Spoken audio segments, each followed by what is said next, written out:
comment.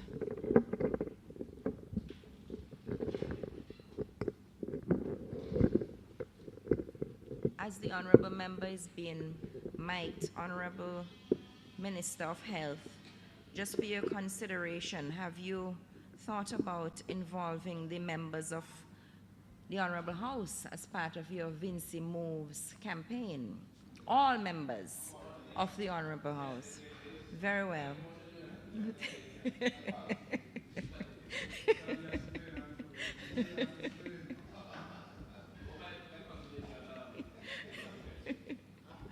Honorable-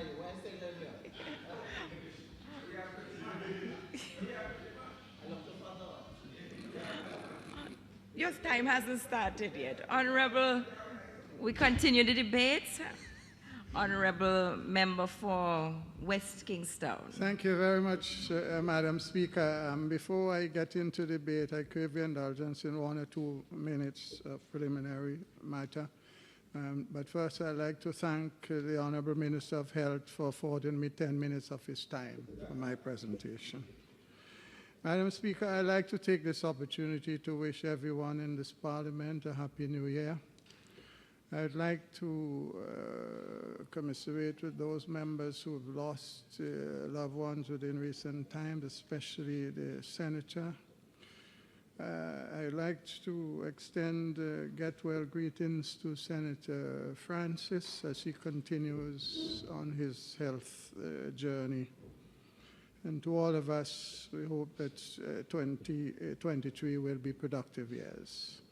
Madam Speaker, in addition, I'd just like to remind all honorable members that the proceedings of the House in the current times is transmitted literally around the globe. And I am often amazed at what passes for language, English language, in this honorable House. Last evening, for example, Madam Speaker, as I lay on my bed recovering, I listened to the junior minister of education, tearing apart the English language. And Madam Speaker, what pains me, there's children listening. This is a member of the Parliament who served as a principal of the leading boys' secondary school. I am not doing this, Madam Speaker, to single out any individual, but this is in the interest of our country. The use of the English language is important. It's very important. And especially coming from someone who molded our young people for some time, we need to really buck up. I mean, as a matter of fact, that presentation last night really cemented in my mind what some people mean by the education revolution. It is horrible, plain horrible. So, Madam Speaker, I move to the presentation on the oh geez, not on the approbation bill, but on the appropriation bill for 2023. And today, I have responsibility for shadowing the Ministries of Health and Works, but I intend to spend most of my time on matters related to health, unfortunately. Madam Speaker, I listened carefully to the Honorable Minister of Finance, as he dealt with health matters, and also the Minister of Health himself. And I commend the Honorable Minister of Health for an attempt to be very straightforward. And to me, I have to give him credit for that. I could see the pain in some aspects of his presentation, but I think he was forthright, and that is commendable. I want to, first of all, Madam Speaker, spend a little time on the very important hospital to be built at Arnesville. I want to reiterate the point made by the Honourable Leader of the Opposition about the inclusion of mental health as a critical component of the services to be delivered at that facility. The time has come for us to treat this as an important health issue, not a matter for casting aside our loved ones and for disowning them. It is high time that we recognize it as alcoholism and other forms of care needed to include that. But Madam Speaker, the issue of Milton Cater Memorial Hospital in the new dispensation is one that cries for common sense.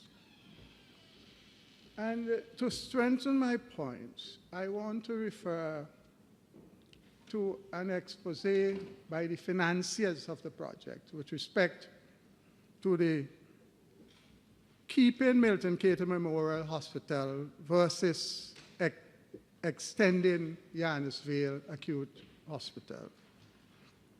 Madam Speaker, before I go into the specifics of that, I am at pain to point out repeatedly that as important as the hospital in Georgetown is, the diagnostic facility, it is badly located, extremely badly located, for the reason that it is a critical component of our main health delivery system. And it is not a regional facility, so that it must, first of all, be accessible to the majority of the people of the country in the easiest way. And the scientists have long determined that the lower third of the island is the best zone for serving all of the people with equal access. But Madam Speaker, with respect to the use of dialysis, for example, many of the patients who have to access that treatment cannot be transported in the regular public transport vehicles for various reasons. And so their loved ones, if they do not have transport of their own, have to hire a vehicle specifically to take them from Kingstown to Georgetown, wait for them, and then bring them back. And that is what makes it so expensive. If the center, as good as it is, were located somewhere, even in the Annisville area or in Kingstown, it would have saved a lot.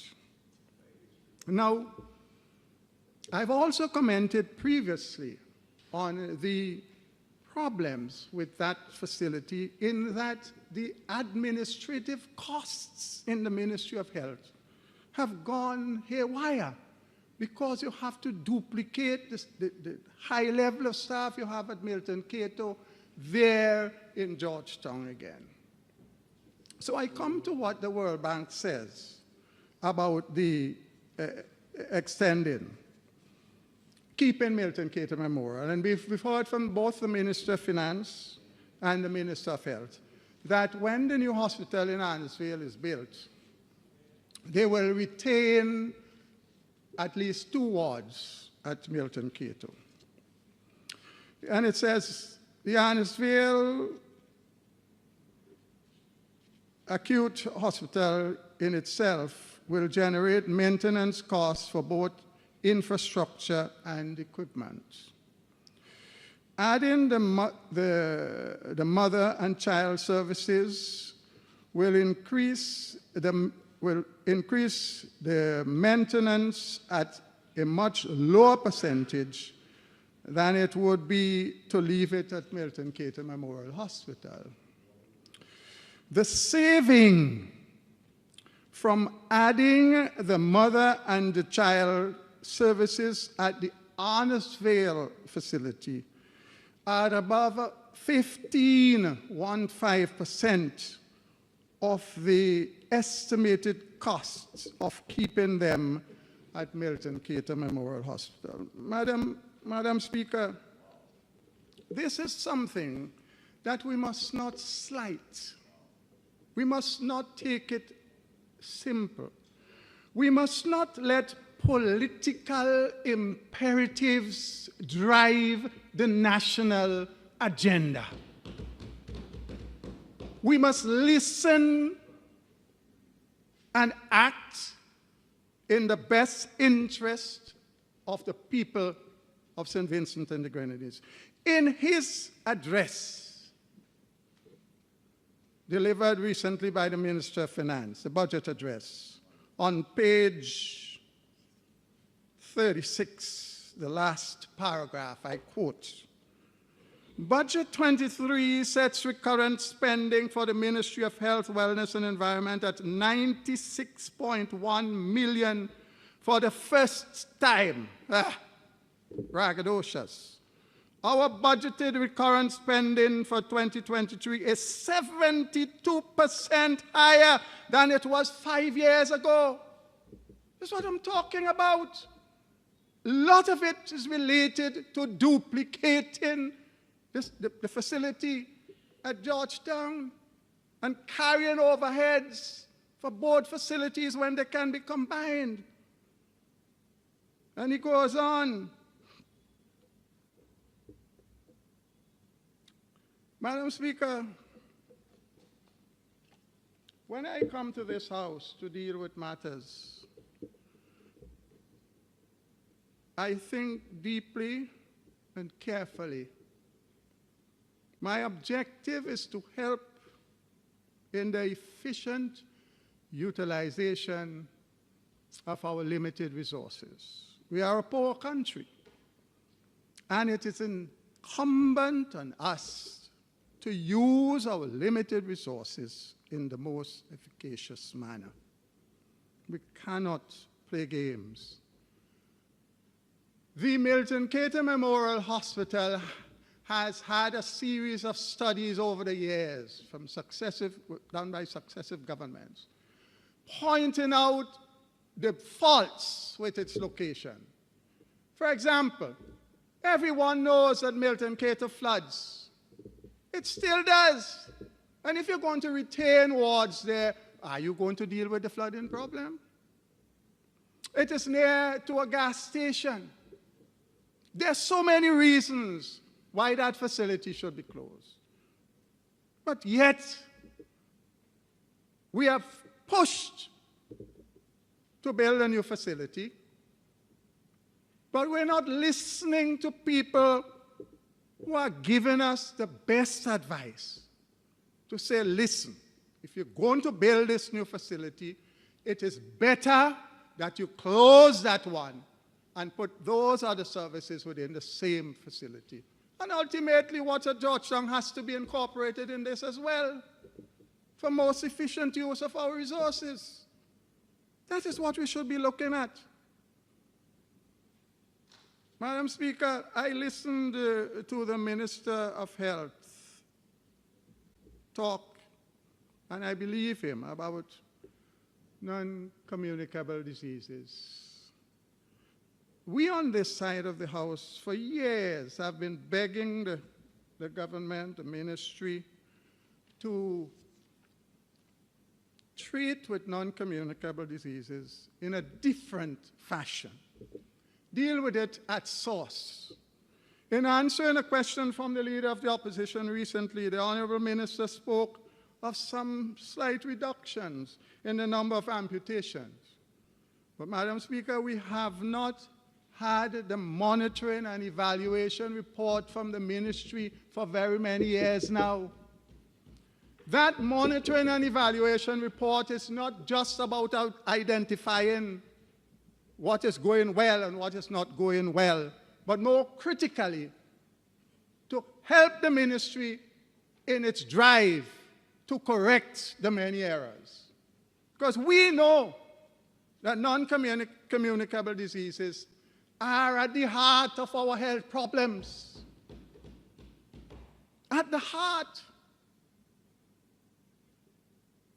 But, you know, Madam Speaker, I have in my possession the latest report from the OECS Pharmaceutical Procurement Services, which is now under the Pool Procurement Service of the OECS. And this paints a picture that will make us cry. Madam Speaker, I will quote from this report on the relative performance of St. Vincent and the Grenadines in 2021-22 with respect to medicines. But as any Minister of Health knows, the World Health Organization identifies medication as one of the critical building blocks in a healthcare delivery system. Medication. For 2021-22, Madam Speaker, in summarizing the pharmaceutical indicators, St. Vincent and the Grenadines presents the very worst of all the islands in the analysis. The very worst. They're not even close. They're way off the scale. What are these indicators? The indicator 1, Madam Speaker,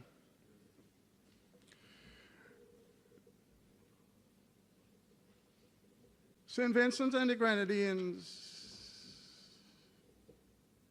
First of all, this is an inventory variation. What the books have with respect to the amount of medicines we have compared to what the actual stocks are. And the benchmark should be less than 3.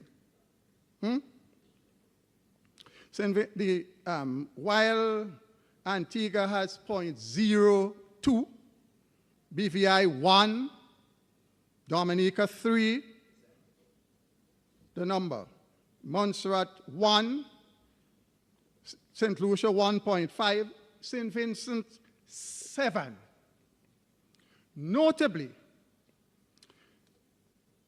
the odd one in this particular case is St. Kitts, which for that year was at 58.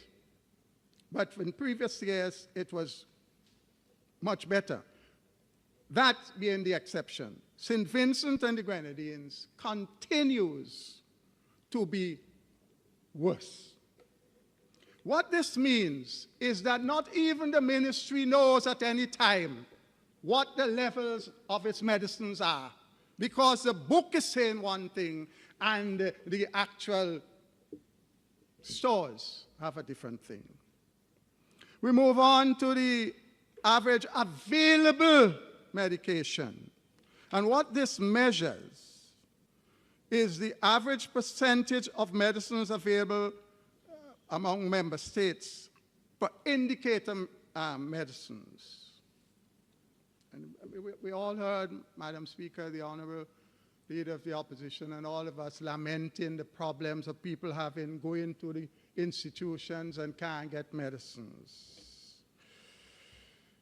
St. Vincent, for whatever reason, has no data on this, while St.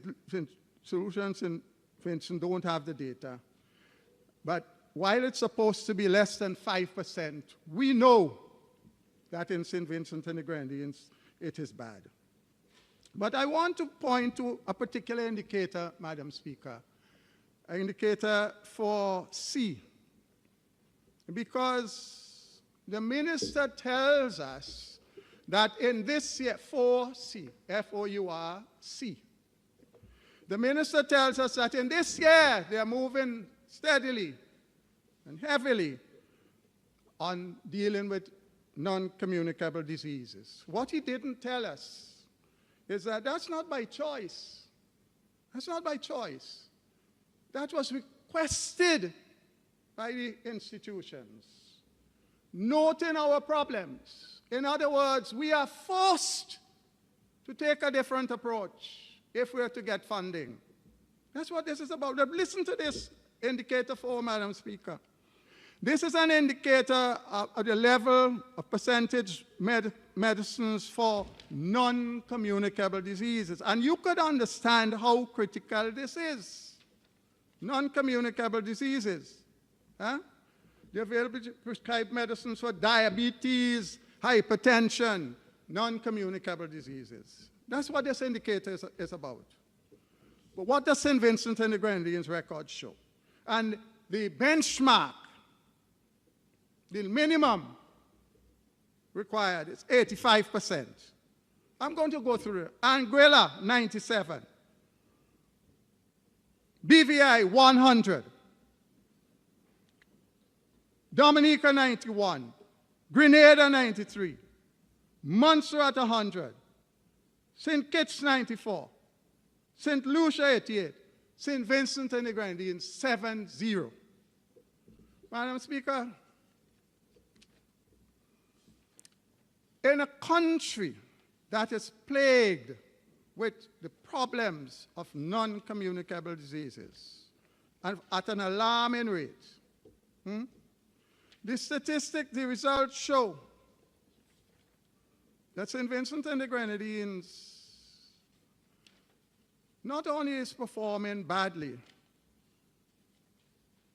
but is at an atrocious level, and for whatever reason I'm not finding what I'm looking for. You know, yeah, Madam Speaker, with this particular benchmark, with this particular benchmark, I got it. While all the other countries, listen to what the report says.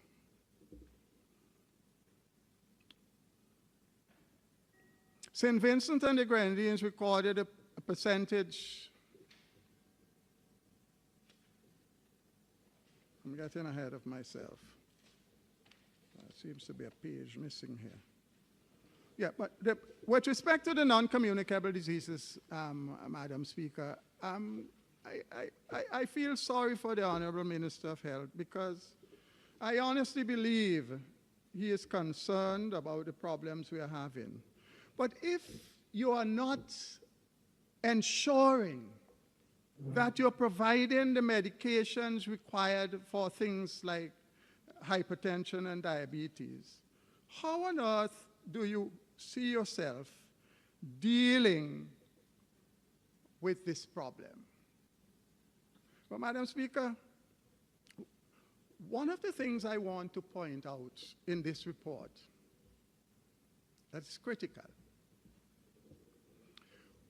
per capita, St. Vincent and the Grenadines doesn't spend less than any member country in the OECS for medicines. We don't. We're putting money into it. But where are the medicines going? St. Vincent and the Grenadines has a major problem with respect to how we sort medicines and distribute them.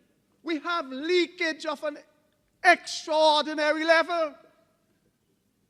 In other words, while taxpayers pay for medicines and get savings because of the OECS entity, we don't get the benefit because the medicines go in the wrong channels.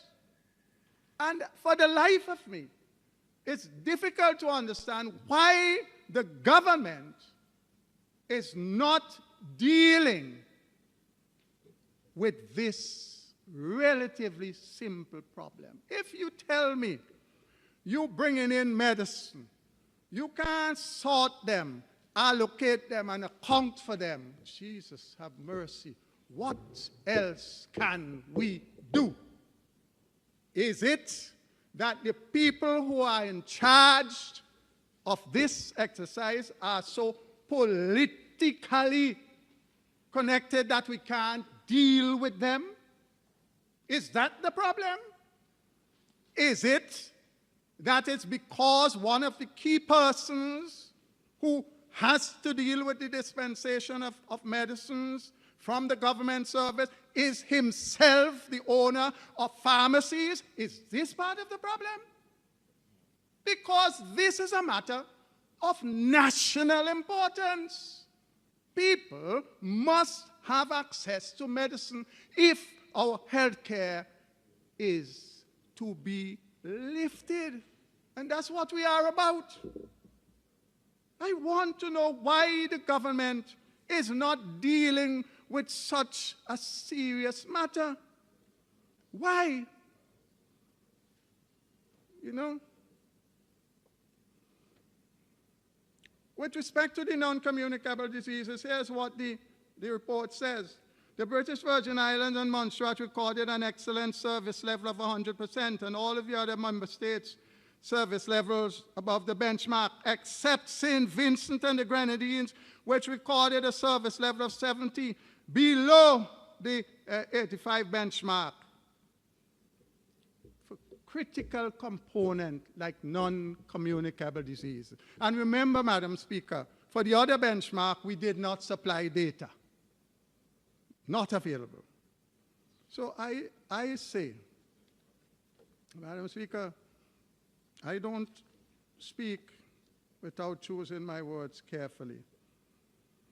The management of medicines within the Ministry of Health is a millstone around the necks of the taxpayers of this country. I repeat, we are spending money. Sometimes we pay late, and that has to do with the supply and so on. But that's understandable. We are a poor country. But we are not getting value for money. And that is something we must never accept. Where are the medicines going? Why is it that people who should be getting the medicines not getting them? That is a problem for me, and I would want to see it resolved and resolved quickly. Madam Speaker, within the context of strengthening the health system resilience project,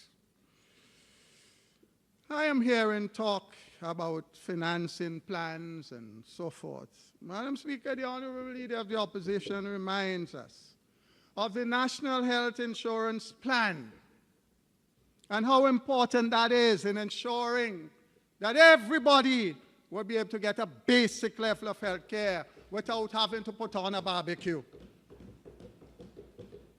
But what I find amazing, Madam Speaker, is that for years I have been wondering, why is it that the National Insurance Services building was built with such additional space that was left empty for so very many years?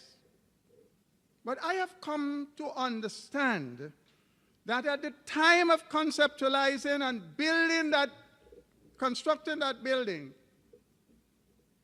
it was the intention to use the first floor for the National Health Insurance Services. Since then, before the start of this century, and that the University of the West Indies came and did the study, and they came back and presented it to this government, and they sat on it and refused to take action because it was an NDP initiative. That's the only reason I could come up with, because everything else was in place. Could you imagine if that plan were in place today, how much more mature it would be, and how much it would have been strengthening the very NIS that is undergoing stress right now. Instead of giving out without putting in, you would have had a uniformity of input which would allow everybody to be entitled to proper health care. And then, Madam Speaker, we talk about the governance system. The minister knows that in his office, there's a volume done in the early days of this regime. I was asked by the late then Minister of Health, Dr. Slater, to be part of a team to advise on what is required to form a parastatal entity to manage healthcare in this country. I was part of that team. We spent weeks and months with all the professionals and people who are involved in that healthcare throughout the country. I spoke at length and visited institutions in the Caribbean and elsewhere to bring the best perspective on how we can do that. But they didn't want to hear that. They shelved it. But now, because we said we're going to build a proper hospital, they said they want to build a hospital, and the World Bank has insisted if you're going to build a hospital, then you need to correct these things. And now we have to pay people to come back and tell us what we know for years. We're talking about putting a manager of the hospital in place in the public service. What fallacy! The public service is a stricture for that kind of thing. Don't care what title you give somebody in charge of the hospital, they have to function within the public service structure, which is such a bureaucratic nightmare, will never work. But you didn't want to recruit the competent, independent people to run the facility, so you jumped off. Because one of the critical things that report said to the minister and the government then, Madam Speaker, is that for it to work, you must recruit competent, experienced people devoid of partisan connections to be able to achieve the objective of a parastatal that would enhance the delivery of healthcare in this country. So, Madam Speaker, the Strengthening of Health System Resilience Project is just taking money and time away from doing what everybody knows ought to be done. Madam Speaker, I join the Minister of Health in commending the work, the proposed work for the home for the elderly. I think it's an excellent idea. But Madam Speaker, I want to caution. In this society of ours, there are too many instances where people of means shunt aside their elderly folks, throw them on the state, just discard them, and pray for God's sake that they will soon die, that they could start scrambling for deadlift. That is a problem that we must address frontally, Madam Speaker, devoid of politics. We must address it. We must encourage people to understand the importance of looking after the elderly. And one of the things I think we can do is to have some centers spread out where people can find that kind of care. In other words, instead of bringing from all over the country and putting into one dump, because that's what it is. You put them there and you leave them. If you, in Georgetown, for example, and your family is at the Lewis Burnett home, you know, chances are you hardly come there. But if you have a smaller facility in Georgetown, you may go and visit them more often. Yes, and throughout the country, we should decentralize this thing to encourage people to understand it's not about abandoning your elderly folks, but helping to make sure they get the medical attention there, but the love from the family flows to them wherever they are. That's a major concern, Madam Speaker. Honourable Member, you have 15 minutes Oh, thank you remaining. very much. Thank you Yes. very much, Madam Speaker. Time flies so fast. And I know the Minister of Health has given me his 10 minutes. Madam Speaker, I want to spend a little time on Ministry of Works. This is a painful exercise. Again, Madam Speaker, because of my training, I look at things from a different perspective. I have taken a careful look at the capital budget. I've also listened sometimes with a chuckle to the Minister of Finance talk about the execution of projects and some of the problems.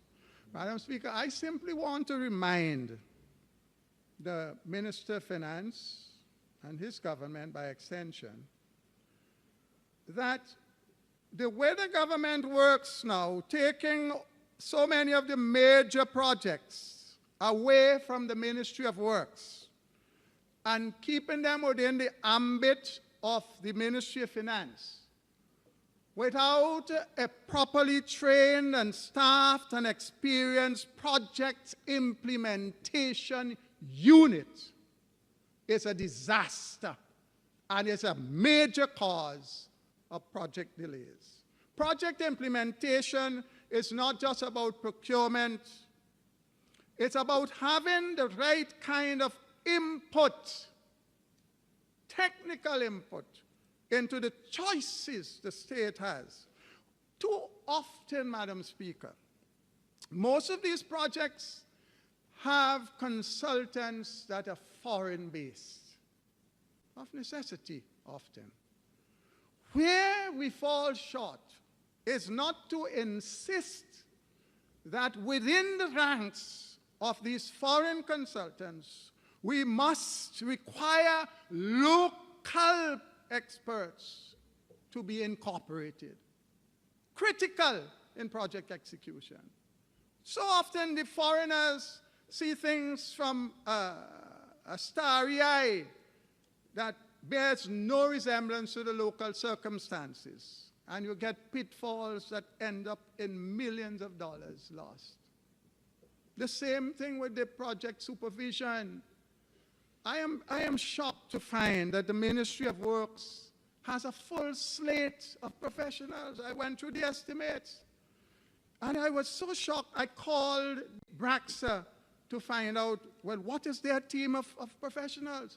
Braxa has a much smaller team of engineers and professionals, but they're doing 10 times the work than the ministry is doing.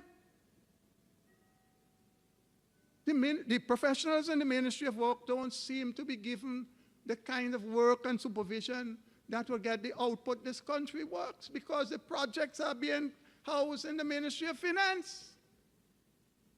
I mean, what is behind that? Don't we understand the importance of having proper project implementation units of multidisciplined people? I understand the need for planning. I understand the need for financing. I understand the need for administration. But you also need people with technical skills and expertise and experience in contractual work. So you need to have a team if you want to talk about getting results from implementation. You need to do it. Madam Speaker, the projects that I'm hearing about under the Ministry of Works speak not of a national agenda for fixing roads or bridges or repairing schools. You know what it speaks to? And I challenge any minister to argue with me on this. 1, 2, 3, 4, 5, 6, 10 projects. 3 years. Pittance this year. Little bit more next year. 2025, the bulk of it. You get me? The objective is not getting the project done within budget and within time. The objective is the possibility of having projects, no matter what the cost, in some form or fashion, having opening in 2025, year of election. We must stop playing party politics with the development of this country. Stop it. You've done it on so many times with disastrous results. Costs overrun, and then you come back and cry crocodile tail when you are the cause of the problem. All of you know it, but you have come to be part of what I call a cult, that you must agree with what the maximum leader says. Even though your conscience tells you it is stupid, you have to agree. I'd rather die than be part of that stupid system. That's unfortunately where our country is today. That's where we are. We cannot think as individuals and have our conscience be cleared in the interests of the country. The party has overtaken, well, not even the party, the cult, that is the ULP, has overtaken the governance of this country. What a shame. Madam Speaker, if the Minister of Agriculture was serious about using the opportunities in tourism for the production of food and for the regional market, one of the must-do projects would have been the re-establishment of an irrigation system in this country. If you're serious, we know, I have seen it myself, the significant increase in yield in bananas on irrigated farms with fertigation. I have seen acres and acres with 2 and 3 crops a year with irrigation. So if we're serious about enhancing the productivity, and then we're talking about greenhouses. We built one in Marico Valley. It's sitting there like a white elephant. Montreal, yes. It's sitting there. I mean, we must be serious. When we're getting involved in projects, we must think about the people, we must think about the country, we must think about results. Stop thinking purely about party and party hacks who should get the best at the expense of the rest of the country. So, Madam Speaker, finally, to the people of West Kingstown, all of the people of West Kingstown, even those 1 or 2 who don't support me, Madam Speaker, even those 1 or 2. I love everybody, I love everybody. But, Madam Speaker, I know that we're not going to get anything out of this budget. The road to Edinburgh and Otley Hall is a nightmare. We've had promises. I've raised the questions here. Oh, it's starting, and it would finish by the 3rd quarter. Over and over. Fool attack, Madam Speaker, fool attack. The Fort Charlotte Bridge, Madam Speaker. The Fort Charlotte Bridge has had environmental impact study. Now it is having a social impact study, and it can't get anywhere. But compare that with the quarry project in North Leeward that has not had an environmental impact study, and it is destroying the whole of North Leeward. What a disgrace. What a disgrace. You want to build a little bridge going to the fort.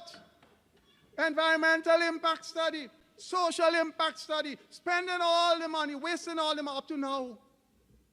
Madam Speaker, if they'd given me that job, I would take a team of 6 people and finish it in 3 months. And I'm not boasting, I'm being very conservative, But look at the time and the money spent on that project that's going nowhere. Nowhere. We would never get the link road between Edinburgh and Montrose. When all the school children from the secondary school in Edinburgh have to traverse that road with all the potholes and all of the chaos, finally the sidewalk is coming on, but still huge gaps. You're taking people to Fort Charlotte on those roads. You're talking about enhancing the Fort Charlotte project. Nobody needs to be a neurosurgeon to understand, Madam Speaker, that there is an old road leading to the Fort Charlotte, that goes under the fort and comes up back where the female prisons was. And that road is still basically there just to be cleared and graded as an alternative while construction of the bridge is taking place. And it could, in fact, be a long-term road. But if we're serious about development, They would have spoken with people from the area. I could have told them what the options are, but no. You know, once you're on opposition in this country, you can't participate in national development. I listened to the Minister of Finance talk about how the NIS is in discussion with people of all walks of life. Madam Speaker, you know, the members of this opposition have never been invited to any consultation with the NIS on something as germane as that. In this here country, why? Why? I don't understand. So the people of West Kingston need to understand it's only when the New Democratic Party takes the reign of governance that they will get work done in West Kingston. But so long as God grants me health and strength, Madam Speaker, and the people of West Kingston feel pleased with their humble servant, I promise that we will deliver what is due to the people of West Kingston in every corner. The fisher folk have been given a very bad hand. They're operating in Lowman's Bay in conditions that are horrific, without sanitary facilities, without a washroom, without electricity. The road is non-existent, just dirt and gravel. These are people who spend days and nights at sea bringing back critical protein for the people of this country and providing a livelihood for themselves and their family. Can't we include them as part of the honorable people of this country and give them their fair share? Can't we establish a proper facility at Lowman's Bay to create a world-class fishing village? No. All this government is interested in is kicking them off the Bay and Rose Place so they could put a sewer line under where they were, without considering, despite all the pleading, to establish a proper facility at Lowman's Bay so that they can do the work that they're doing so well for the people of this country. You know, Madam Speaker, I'm just reminded that by looking at my notes, I have another 12 minutes, Madam Speaker. No, you have another minute. No. Less than that, but we'll round it up. I tried, Madam Speaker. But Madam Speaker, I want to say in passing that all is not well in the CWSA, an institution I love and care for.